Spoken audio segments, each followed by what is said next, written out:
Hey guys, what's going on? Welcome back to the channel.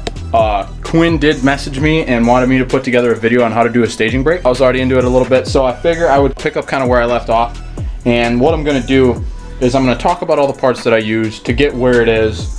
Some of them I don't have a whole lot of information on, unfortunately, because I did buy the setup secondhand, and I just kind of adapted what was already there to what I'm doing with it.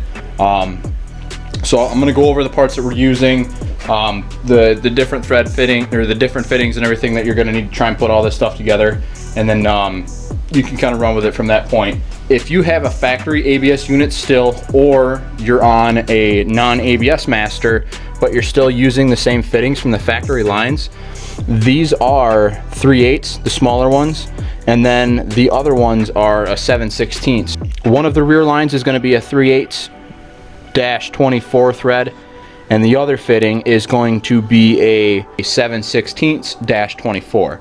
Now, if you're using the factory ABS unit, I don't know what happens if you're going down the track and you reach over and you grab the staging brake to slow the car down and it locks the back tires. I don't know what that's going to do to the fronts. It might just open the valves for the rear and just dump everything that it's got. But at that point, the system is kind of isolated by the staging brake because you're moving fluid pressure that's already there and you're sealing it off to the back. So essentially that part's going to already be gone. There should be a fluid difference in the system already, so when you grab the brakes it shouldn't just go to the floor or have a small spot. I haven't experienced that yet. I guess we're going to find out when I put it in the car. But I imagine most of the time, you know, using the burnout, we're going to use a staging brake. Going in and pulling into the beams, we're going to use a staging brake. Slowing down on the top end of the track, I'll probably engine brake and then use the staging brake as well.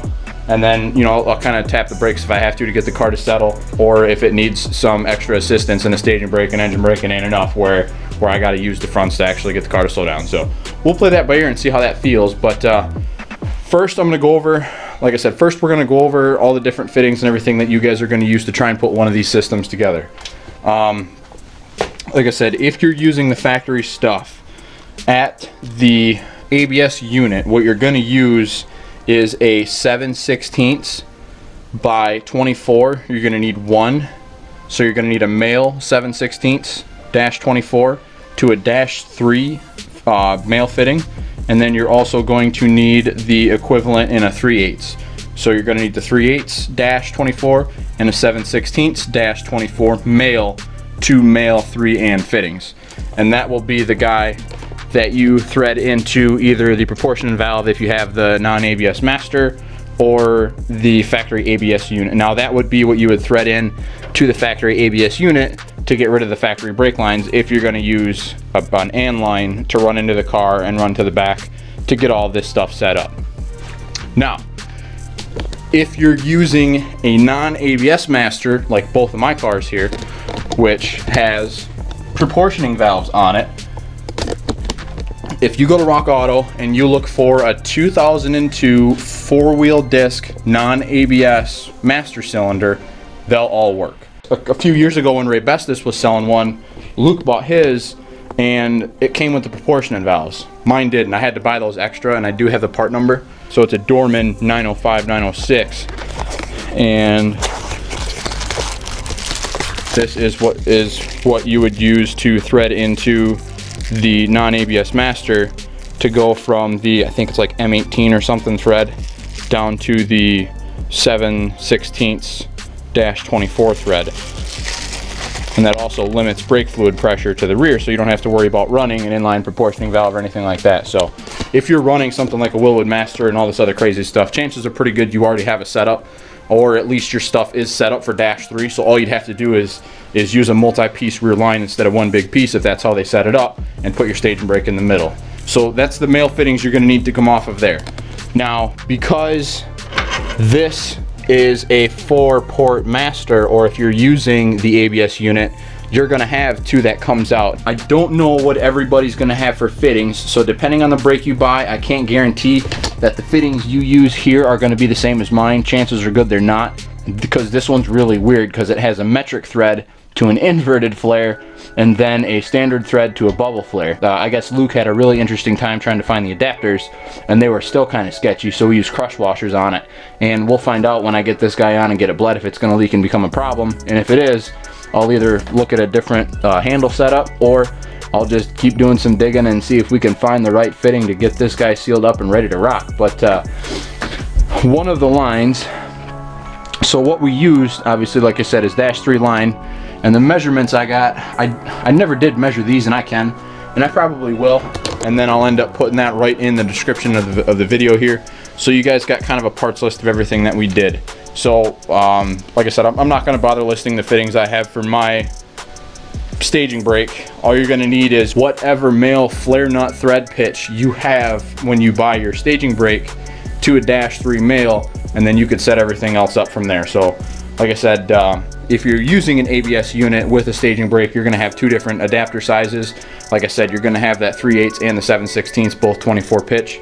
And then if you're using the non-ABS master with the proportionate valves, all of those fittings are 7/16-24 thread. So if you wanted to use an adapter to take that down to a 3/8 and use the factory lines like I have here, you're more than welcome to if that's what you want to do. I didn't want to run that, and because I had to buy different fittings anyway, I just wanted to make it one piece. So that's why I have these 7/16-24 fittings that go down to a 3N male that I can take off of here. So you're going to need two of those fittings if you have this brake set up. One for the bottom that comes off, and then one for the top here. And then what I did was we ran a T with the female on this side. Now obviously, because we have the -3 male, we got that guy that comes on, and then you got the male fittings for your -3 line to thread on either side of this. And then with this one, it's just got that male fitting that's going to thread in. I just got to put it on yet. I haven't done that. So as we do this, you're going to see all these parts getting put together and how everything's going to lay out. But I wanted to go over everything so you had an idea of what it was I was doing and how I'm setting this up. And if you want to spin this off in any other way to make it fit your setup, you're more than welcome. You can always adapt my idea, change a couple parts, and make this guy work exactly how you want it to. But like I said, what I ended up doing was I got this T set up here, and then I got a Wilwood line that has a 90 on one side and a straight on the other. And that fitting goes in down here. Now it's going to be hard to see because it's all black, but I do have that 90 adapter. That's a vibrant piece. It's a -3, and then that also goes, into a -3 bulkhead fitting that I'm using to go through the firewall. Now, where I took it through the firewall, I can kind of cheat a little bit because I don't have heat or AC, so I don't have a heater box. All of those holes are open for me to use, and coincidentally enough, the -3 bulkhead fitting fits through one of those holes perfectly. So I ended up just running with it and putting that guy through there. So that's where I was able to sneak mine in. If you have heat, you're going to have to find another way to get it through. If you can find a nice spot along the firewall or up here by the dash, you know, that you can clear your master cylinder or clutch setup and run the bulkhead fitting through, then awesome. You got a pretty good spot. But I didn't want to bother having it too close to the pedal, too close to the steering rack or anything like that. That way when I was working on the car, if for whatever reason I had to pull all this stuff out, it wasn't going to be any way and chance breaking it or anything like that. So I wanted to put this car together in a way that I could avoid a lot of problems with. Work on it easy. If I had to pull units out, it wouldn't take me a bunch. I tried to make this thing as service friendly as I can, so I use that in mind when I put this thing together. So like I said, we got that -3 bulkhead that comes through. That's a 90, and then I'm using that to kick over for this -3 line that comes through, and then that guy rounds out and comes to our staging brake setup. Now, placement of the staging brake is going to determine on where you sit and where you're comfortable pulling on it, how long the handle is. Some guys like them on this side of the shifter, some guys like them on this side of the shifter when they sit further up.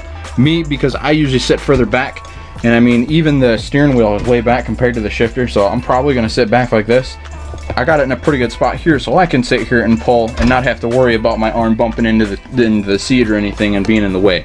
So like I said, the length of these hoses is going to ultimately depend on where you put your brake. So keep that in mind when you're putting your setup together. If you got an idea where you want to run this through, you got a clean spot, go ahead and use a piece of string or something and lay it out. Try to make a nice path. That way you can clear everything and mount it nice and get it back to wherever you're mounting this, and then just get the next longest piece of the -3 line that you can get to fit that. So if for some reason you measure out, you got 21 inches, I think they make a 22-inch piece, so you might get lucky, but if for whatever reason they didn't and they went in foot increments or 6-inch increments, then you would just buy the 24-inch piece, stick that guy in there, and you're ready to rock. You would just kind of route it in a way that you could take care of that extra 3 inches and not have it look like a pile of ass. So like I said, we got the fittings that Luke had already figured out on this one. For some reason, like I said, this one I believe he said was like a metric with a double flare, and then, or an inverted flare, and then this one was a standard thread with a bubble flare. So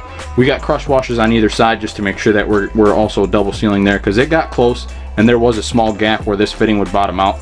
So I just put this crush washer in here. I took everything apart, put it back together quick with crush washers, just for extra security. Like I said, if they leak when I put it together, I'll change the fittings, I'll deal with it then, but for now, I'm gonna try and use everything that he had set up to get this piece done. And then what I ended up doing is, normally the park and brake cable would go through here, and I guess I don't know why I just knocked that through, but I'll have to fish that out when I'm done here.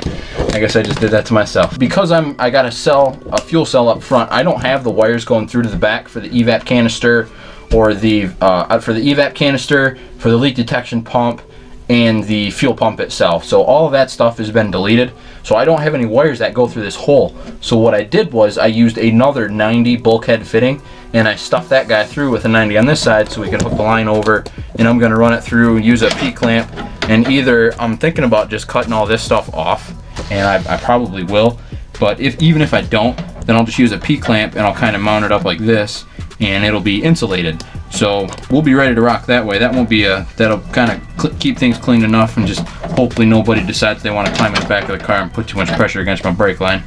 Hopefully, I guess if that's going to be an issue, then what I'll end up doing is I'll probably just use another insulated clamp, and I'll mount it, you know, somewhere in this vicinity right here, and kind of take care of that. So hopefully this camera's not too wobbly on you guys. But anyway, I got that 90 bulkhead coming through, so on the other side it's flat or straight coming out, and then I ended up having to dig a little bit, because the way that I'm gonna set this up in the back is I'm gonna take the factory lines right out of the car. I bought some coated line that I'm gonna use, and I got 2 sticks of some 6-foot chunks here, and we're gonna cut down and reflare this guy and reuse that to put all this stuff together.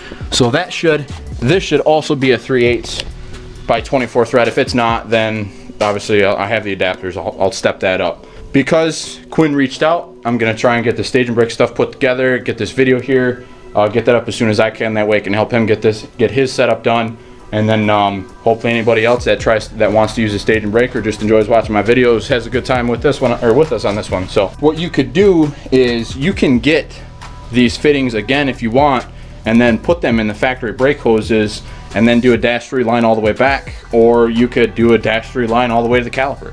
They do make everything where you can put it together like this, so you can stick it through the hose bracket, and then mount this, and then have a -3 line come in and a -3 line come out using the factory hose locations. So if you want to set it up, that's up to you as well. I will put a link in the description for the female fittings I'm using, as well as the male fittings I'm using. And then, like I said, depending on what fittings you actually have, depending on the setups you got, you're going to change things up a little bit here. So now I'm going to take you under the car, and I'll show you what I got in mind to try and hook all this stuff up. So let me get these fittings swapped over here quick and make a little bit of sense of it. Got a pretty decent YouTube playlist that me and a couple friends have been working on, and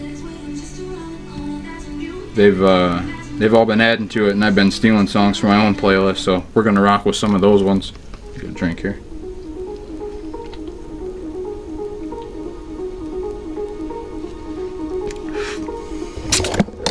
Alright, so here's what we're gonna do underneath. Let me get my foam pad here and be a little girl for a minute. Okay, so we have the bulkhead fitting that comes through. You can see that there. And then I got this -3 union just to put a little bit of length, and also so I could hook this fitting up, because the way I needed it set up, they didn't have it. These only came with one female. They never had two females on one. So what I had to do was get the female on this side. So what I'm doing is I'm gonna put this female fitting right off the side here, okay? I'm gonna cut a new brake line, and I'm gonna flare it so I have the 3/8 flare nut inside of here, and it's going to flare to the inverted, and that's going to seal to the inverted fitting or the flare inside. So I'm gonna take that new piece of brake line, and I'm gonna run a new line, and we're gonna take that from here all the way out to the factory brake hose where that hooks up. And I also did forget, I still got this damn filler neck in here, so I gotta get that out. I'll probably do that today too. So just a little side thing. And then what I'm gonna do on this side is something kind of similar, but I'm pretty short on space, and luckily enough I can make this work. Holy man, did I get lucky there. Camera battery died. Let's go back under. So I'm gonna end up doing now is I'm gonna take this hose and I'm gonna run it over, and I'm gonna put this fitting on, and I'm gonna hang this guy probably pretty close to like right here, and then see if I can get away with still using this bracket to hold the line in. That way I'm not worried about it vibrating or doing anything wild on me. So yeah, this is pretty much how I'm gonna set this guy up. Like I said, what I'll do is I'll take and put all the part numbers in here of all the parts, and then I've shown you everything so you kind of grasp how I'm gonna do this. Now I'm actually just gonna do it. So what I'm gonna do is put the line in this side, start working this way, get that guy all bent up, we'll get him cut down and flared, and then I will also do the same thing on this side.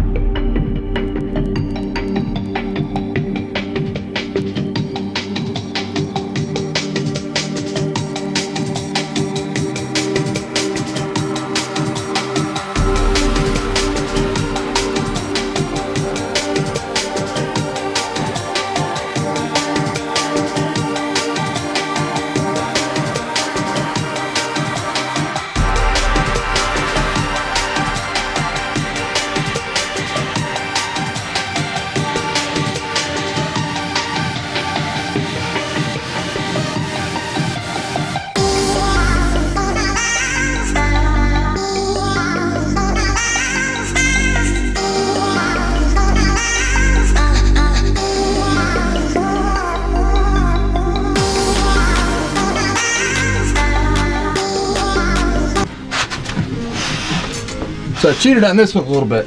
Because I had the other one in here and I had it bent up most of the way, all I did was just take and kind of copy make it with this one quick.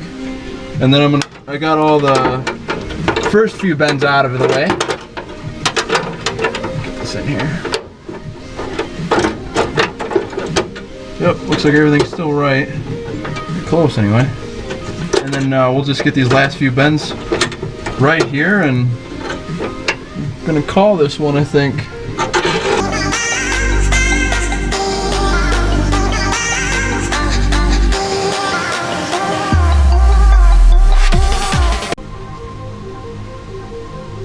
Cool, so we got this line bent.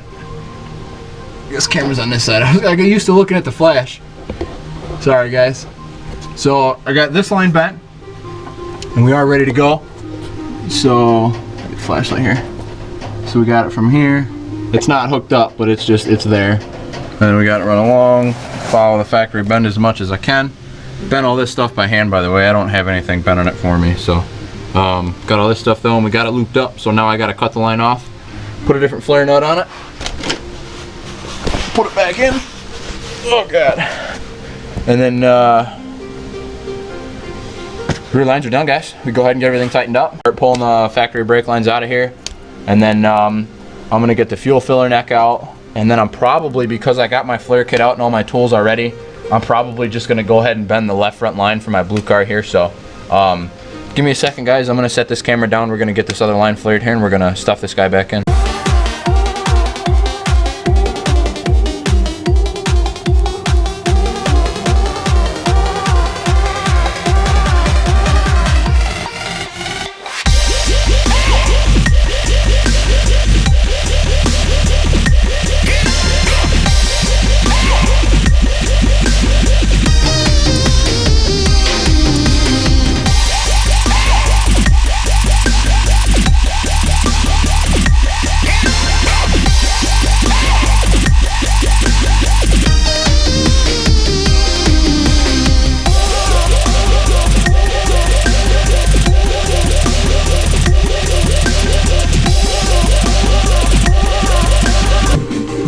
Okay, so we got everything flared.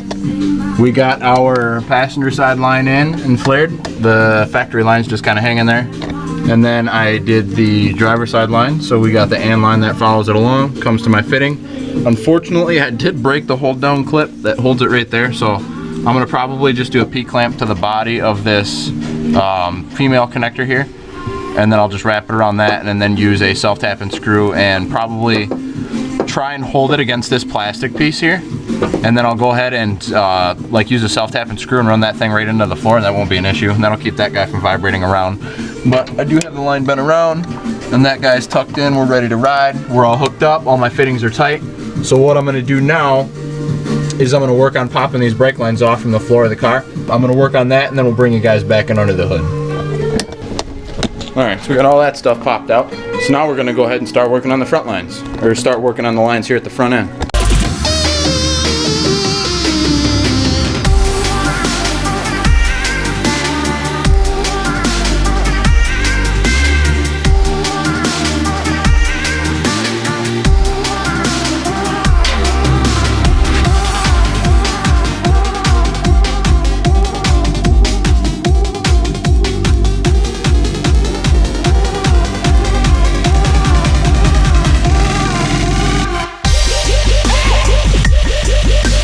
So here comes the fun part, because now I got to get back down in there and get after the bulkhead fitting where it goes through. That's going to be a fun one. And actually, now that I think about it, I'm going to need to wait for that part. That sucks.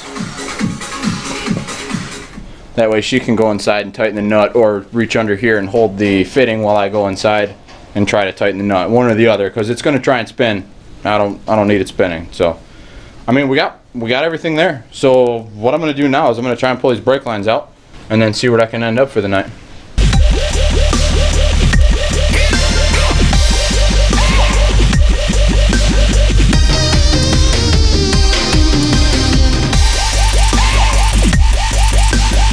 Well, that wasn't as bad as I thought it was trying to pull those brake lines through, actually. So I'm really happy with how it came out, because this really cleans this thing up.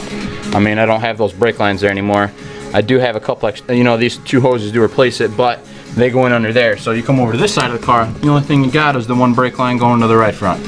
Really nice. Keeps it really cleaned up. So the only thing that'll be on this side of the car is going to be that brake line, and then the wideband wire that's going to go through the AC drain hole, which is down here.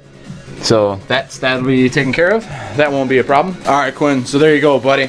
That's how I set up my stage and brake on the car. Like I said, I'm gonna go ahead and I'll make a list of the fittings and everything that I used, but using the non-ABS master, I basically just make a T, get a -3 line to go through the firewall, whatever you gotta do with whatever master setup you're using, and then once you get your -3 through the firewall, get it to come back to your brake, whatever adapter you need to fit your staging brake, wherever you're mounting it, at whatever length you need. And then obviously, you know, like I said, I went through, because I don't have the evap, or I don't have the evap or fuel pump wires in the car anymore, so I just use that hole. So I built a plate that I could use, and then I put the bulkhead in it, and then just ran my -3 line through there. And then you've seen underneath where we used the female fitting, the T, the union, and then the other hose, and then I just went ahead and bent my own lines to get from those fittings to the actual wheels themselves. So got rid of all the rear brake lines. That's how I pretty much just set everything up on my car, man. I mean, it's a relatively simple setup, so I'm pretty excited. That way I can actually use the brakes. Everything's gonna go through and work the same.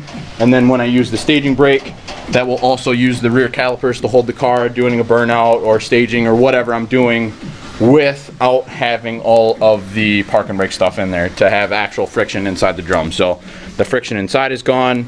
I think there was like another 10 or 12 pounds or something like that. I think that came out of the car, and we put about 5 or 6 back in with the staging brake stuff that we're using. So we offset maybe 5-6 pounds that we lost going to this setup, but the friction is going to be the big thing. So I'm really looking forward to that. But like I said, because I do have all my brakes, because I do have all my brake stuff out here, I'm going to go ahead and I'm going to get the line made for the left front on this car here. So I got to mount a caliper with a hose so I can actually get the angle right, and then I'm gonna get my line bent up. I'll get that guy flared out, and then we'll stuff everything back together. So, and then I'll get that line set in there, and then as soon as these calipers get back from powder, I can actually bleed brakes on this one too. So both of these cars are actually in the same spot now. Finally, we're just waiting on just waiting on the front calipers to get back from powder. I'll slip them all back together, get this car bled, and then as in the meantime with this one, I'm gonna work on getting the interior and stuff done. And then with this one, once this one runs and it's ready to roll, and I'm either waiting for a couple things on powder coat to drive it, then I can start making more progress with this car. I do have the engine harness inside. I made a list of all the stuff that I need. Luckily enough, I do have the connectors in the box, in my toolbox, so I can just grab those guys out, take them inside, and then when we get a really bad day or I don't really have a whole lot of stuff that I can come out here and do on the car, and then I'll just worry about the engine harness on the blue one, and I'll try and get that guy ready to ride. So we're gonna keep on rocking, try and get this brake line done on the blue car here, and then I'm probably gonna wrap this one up because it is like 12:45 already. I'm just already out here. I got everything out. I just want to get this done so I don't have to get out and drag everything out again. So I'm gonna get this guy bent up, get it flared, and try and wrap this one up for the day.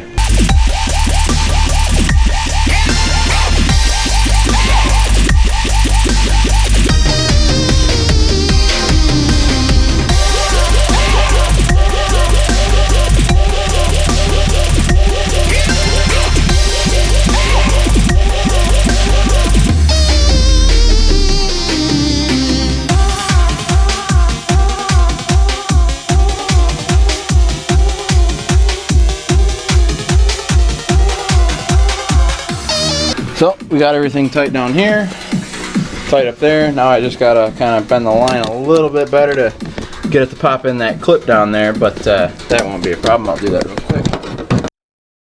All right, guys, so we got brake lines everywhere. Waiting on calipers, waiting on calipers.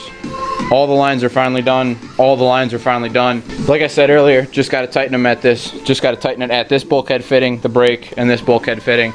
Everything else is there. Everything else is tight. Everything's ready to go. We got that stuff done. Oh, while I'm thinking about it, I'm gonna try and sneak that fuel filler neck out of the car here. I completely forgot about that stuff. Yeah, look at that. There's gonna be some weight. I think these are Phillips, right? Yep, 3 of them. Cool. 5 hours. Don't hold me back. Good one. Good tune. Turn it up a little bit.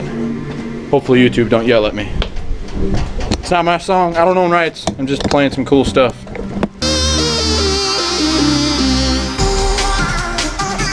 So yeah, guys, we got all our brake lines done. Just got to tighten some up on this one. Get this one bled when we're ready, and then we're ready to go. I also, like I said, I forgot to take the fuel filler neck out of the white car here, so I don't know what that's gonna weigh. A couple pounds maybe. Let's see.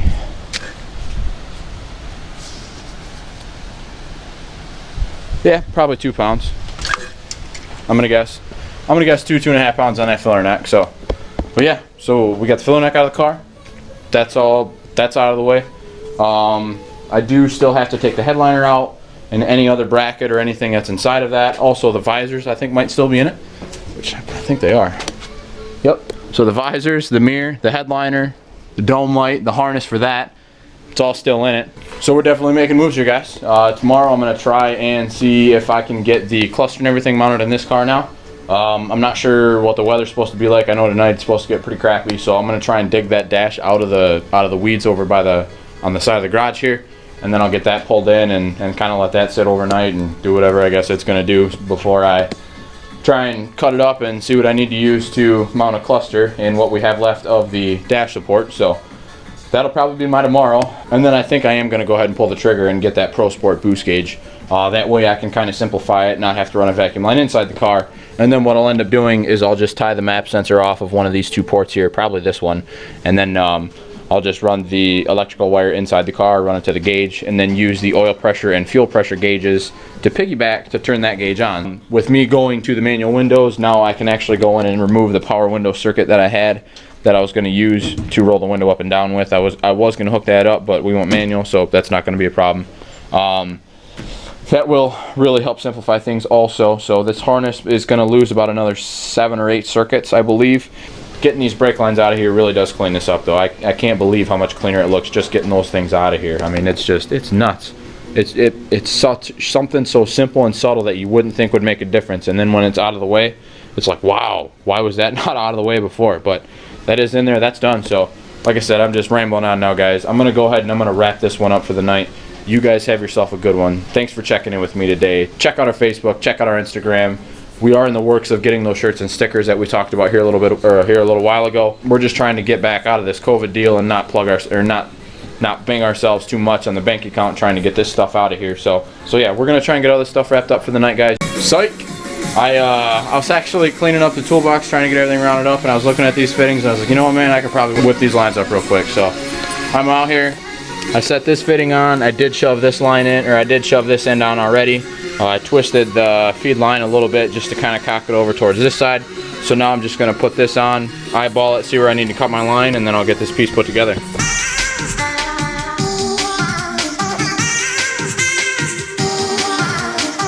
This should be really close to how they're going to hook up. Either I'll loop it this way to clear the thermostat housing, or this way. I'm not sure. We'll play it by ear, I guess, and then if I have to shorten it, I can always cut some off. But, I mean, we're there.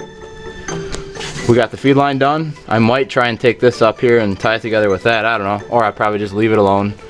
Take another P-clamp, kind of pull it up a little bit higher and mount it to the floor there. I'll probably do that. Take some slack out of the floor part.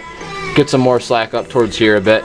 And then, but yeah, I'm really happy with how this come out, because that sits actually really nice. I'll just do another small P-clamp using this same hole.